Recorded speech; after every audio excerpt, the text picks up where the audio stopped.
what are your views on such things as cancel culture and the whole woke movement and trying to keep all narratives politically correct? What's your view on this? Where is this leading us? It's not my view, it's the view of clinical psychology. In the past few years, we have begun to study victimhood movements and the psychology of victimhood movements. So we have, for example, studies by Gabay, Gabay, and allies, four massive conducted mainly in Israel. We have studies in British Columbia and so forth, and I'll size them for you. What we're beginning to find is that certain people are prone to adopt victimhood as an identity. Their victimhood is their identity. Their victimhood endows their life with meaning, makes sense of the world. So it's an organizing principle. They would seek to be victims even in situations where they would not have been victimized otherwise. When they are not victimized, they push you to victimize them. This is called projective identification. And so there is something called TIV. TIV is a new psychological concept describing these kind of people. You can see these people online, for example, in the empaths movement and other nonsensical labels, where these people are actually very narcissistic, very grandiose, extremely aggressive, lacking in empathy of any kind, and yet they claim that they have been victimized all their lives because they are super empathic and they are sensitive and so forth, and they are proud of their victimhood.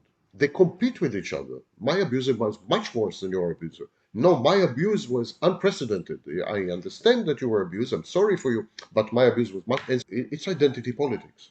It becomes identity politics. A separate set of studies in Canada and elsewhere has shown that very fast, very soon, within usually 2 to 3 years maximum, victimhood movements such as Me Too, Black Lives Matter, and so on get hijacked by narcissists and psychopaths. So the infiltration of narcissists and psychopaths is universal in all these victimhood movements, and they become the public face of the movement.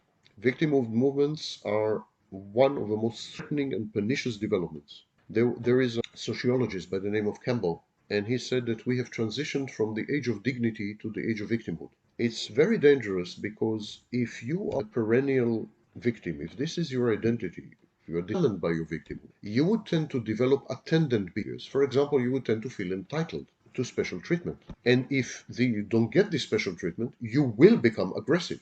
And this is the irony. This was first described by Kaufman. There's a guy called Kaufman. And he described what he called the drama triangle. And he said abusers, the drama triangle includes abuser, victim, and rescuer or savior. But he said these roles are not fixed. When the victim is not gratified by the rescuer, she becomes an abuser. And when the abuser witnesses the behavior of the rescuer, he tries to be the rescuer. So everyone cycles. What I'm trying to say is that the potential for aggression and even violence in victimhood movements is much larger than in the general population. And even I would go as far as saying that it's equal to psychopathic movements. For example, the Nazi movement.